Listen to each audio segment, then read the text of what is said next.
Critical Role fans fear a Game Grumps outburst, Hasbro keeps pushing AI for Dungeons & Dragons, and Magic reveals the insane new SpongeBob Secret Lair drop. I gotta have more! I gotta have more! Welcome to Tabletop News Tuesday on the Character Sheet, your first look at the week's biggest fantasy and TTRPG news. Before we dive into D&D and Critical Role drama, why not take a second to hit those like and subscribe buttons to help us keep the channel going? And then, let's dive into the news. Holy there's a lot of news. Hasbro CEO Chris Cox is determined to push AI into Dungeons & Dragons, and there may be nothing Wizards of the Coast or the D&D Dev team can do to stop him. In a new interview with Semaphore, the Hasbro CEO, who routinely uses AI in his home D&D game to help him with everything from creating story prompts to character voices, was once again gushing about the role that AI can play in helping push the D&D brand further. In the interview, Cox said that, quote, "Current AI platforms are failing to reward creators for their work, but I think that's solvable," he says, describing himself as a, quote, "AI bull," who believes the technology will extend the reach of Hasbro's brands. That could include subscription services, letting other dungeon masters enrich their D&D campaigns, or offering to let parents customize Peppa Pig animations. "It's supercharging fandom," he says, "and I think it's just net good for the brand." So while Cox dreams of the big money and big brand exposure AI could bring to Dungeons & Dragons, that does fly in the face of the wishes of the actual D&D Dev team, as outlined in their 2023 statement on AI. For 50 years, D&D has been built on the innovation, ingenuity, and hard work of talented people who sculpt a beautiful, creative game. That isn't changing. Our internal guidelines remain the same with regards to artificial intelligence tools. We require artists, writers, and creatives contributing to the D&D TTRPG to refrain from using AI generative tools to create final D&D products.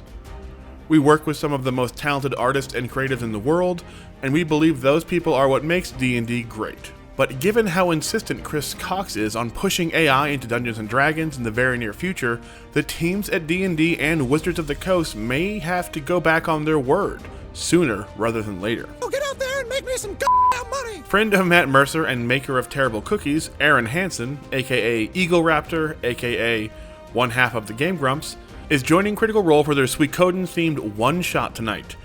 And not every critter is on board.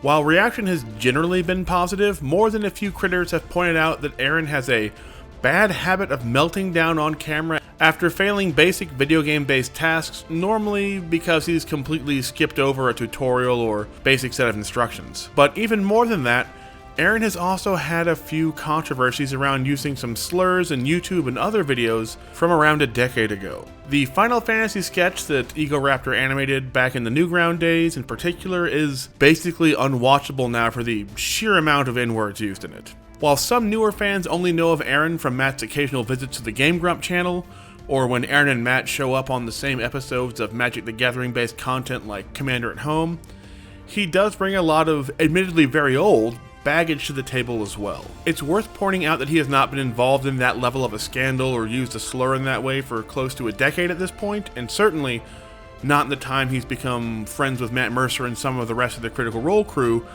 but it will certainly be very interesting to see how much moderation will be required in chat when he joins the table during the adventures at the White Deer Inn tonight on Critical Role. I know what you mean.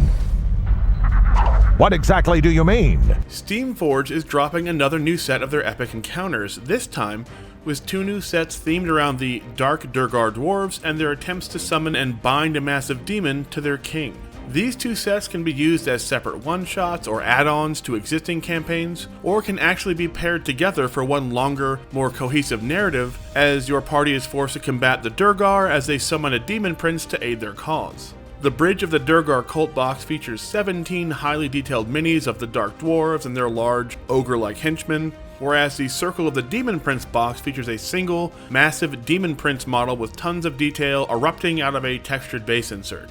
Both Epic Encounter boxes are fully compatible with D&D 5e rules and D&D 2024, and are available for pre-order now. So if you're looking for some Dark Dwarves or one big honkin' Demon Prince to drop in your campaigns, check out the Steamforge site today. Can't wait! George R.R. Martin took some time out of his busy schedule of not finishing the Game of Thrones novels to give more praise to the upcoming A Knight of the Seven Kingdoms series on Max, and in fact has confirmed that things have gone so well that the team is already working on a second season of the show. Based on Martin's Tales of Dunk and Egg novellas, the show is set 89 years before the start of the Song of Ice and Fire novels, and has Martin's full support, as he spoke highly of it after returning from London and meeting with showrunner Ira Parker, revealing that, quote, "I've seen Dunk and Egg, the first season, and it's great, and now they're working on the second season. Those are two characters who were really special to me, and they're unusual, those characters. They're not what most people would expect in a fantasy story. It's a little softer, it's a little more humorous. I hope the audience will be open to that kind of change." So while we still have no official release date beyond late 2025 for A Knight of the Seven Kingdoms, it seems that both Martin and Max both believe enough in the show already for a second season, so we can't wait to see what it looks like when it finally drops later this year. Hot damn! And finally, Magic the Gathering has released spoilers for their upcoming SpongeBob SquarePants Secret Lair drop. And well, it's some of the most unhinged stuff we have ever seen. Words don't really do it justice, so for the next several seconds, just sit back and try and take this all in.